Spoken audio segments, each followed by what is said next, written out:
Hot 100 spots. They had the first album to debut at #1 on the UK charts.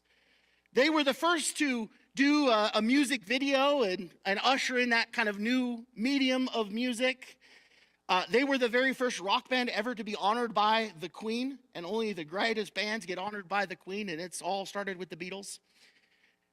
They were the first rock band to win a Grammy for Album of the Year, thanks to Sgt. Pepper's.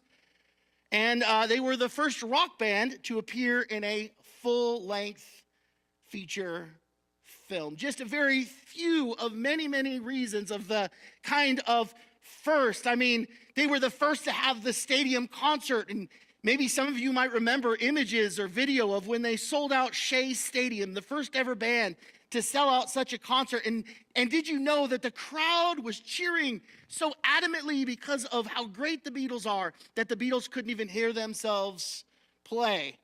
And then you might remember, I mean, they almost had to run for their lives because as those fans broke down on the field, it was just like they're going to get Beatles music is. Now, this sermon is not about the Beatles at all, but it's interesting because, you know, obviously music wouldn't be what it is today, at least not popular rock and roll music, if it weren't for the influence of the Beatles.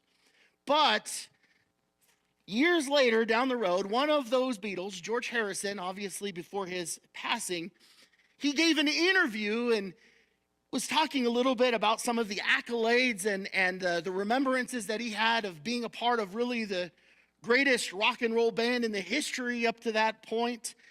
And it's interesting because in this interview, some of the answers that he gave about his remembrance of those years and what they accomplished he seemed to be a little bit underwhelmed by it all.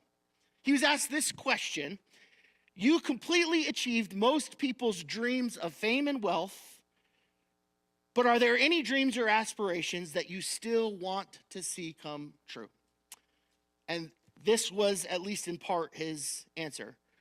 Well, the fame and the wealth are good to get out of the way at an early age because there's no fun waiting around for buses or taxis, and you can't afford a car, and you don't know where your next meal is coming from.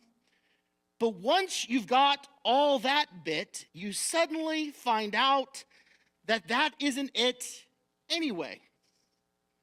He says, you still want to know, what am I doing here? Who am I? Where am I going? Basically, he said, that's what it's all about. And then he went on, he said, when you reach the top, you find out that you've actually hit the bottom. Then you have to look somewhere else. And where do you look for this lamp that's a flashing and the oil well that's a gushing, quoting a Bob Dylan song, and all that stuff? Where do you look? He said. It's inside.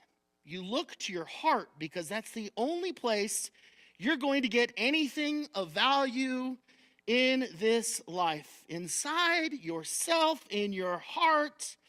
And when you get it, you just got to hang onto it and get more of it and give it to everything else. Now, I don't know that I agree with all of George Harrison's assessments here, but I tell you what, isn't it surprising that a guy that achieved more fame and wealth and success and accolade in his particular field where he was passionate about something he loved in music, isn't it amazing that even after all of that, he still said, but that's not really it. And even once you reach the top, you've kind of found yourself down at the bottom. That there's just so much more and that you're still there, still wondering, still longing for something more. Now, I'm sure we're not surprised this morning to find out that rock and roll fame is not all it's cracked up to be. And in some ways, I think Harrison's quote is actually a really good quote in today's world where, you know, we just live in this age where, you know, everyone's hoping to be the next YouTube star and celebrity just seems like, you know, the greatest of all vocations that could exist in the minds of young people today. I think it's good for us to understand that maybe, you know, maybe all that's not as everything gets cracked up to be or everything we perceive that it is. It's not necessarily bad. It's not a a wrong track to pursue per se, but if that's all that we're after, I think all of us probably can attest, well, that's probably not all you should be after. But it's not really just a rock and roll thing, is it? I mean, that's really almost an anything thing. And how many things is it that we add to our lives so often, expecting and hoping for it to do something, and it just doesn't do what we hoped it would do? I mean, how many are those things that we look for or we're drawn to, that we think, hey, this might be the thing? You know, like I was thinking about this and thinking about, man, the endless amounts of diet plans that exist. Like, man, you can just scroll through. If you get late enough at night on TV and you just start scrolling channels, it's like, man, they have a diet of every kind. Why so many different diet ideas? Like, why is that? And it's obviously because we're all pursuing and seeking after something, and we think, hey, this might be the one, and then that doesn't work out until we go and we try this one. And I'm not saying all those are necessarily wrong, and you know, maybe for some people they work and others they don't. But it's interesting how we're so drawn to try to find the things that are going to help us to do the things that we need to do, whether it be better or more efficiently, or to make some advancement in our life. And so often we think, hey, this might be the thing. And then we pursue that thing, and then we find out, well, no, that's just another thing, you know? And maybe for a season it might help for a moment, right? Maybe it might do the job for a little while, but I mean, it's like kids and Christmas presents, you know?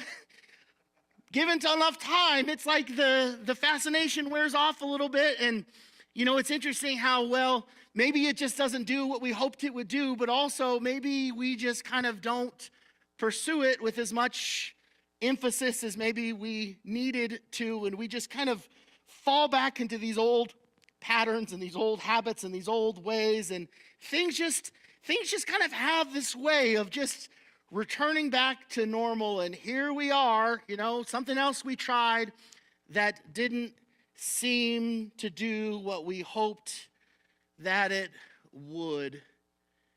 And I can't help but to imagine that Israel might be feeling some of those same feelings that we might sometimes feel here in the story, right? Because imagine the roller coaster ride they've just been on, right? I mean, stuck in Egypt for 400 years with no hope of getting out, nothing they could do.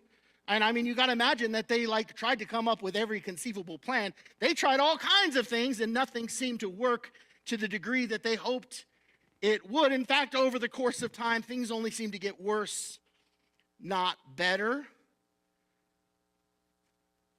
And then God shows up, and plague after plague after plague, all of these acts of God to let Pharaoh know, hey, you're not as in charge as you think you are. And this route that you have been pursuing, this self-seeking, self-serving, sinful route, it's not going to end well. And all of these kind of blips on the radar of these acts of God that Israel might have thought, hey, this might be it. And one after one, Israel is stuck until finally we get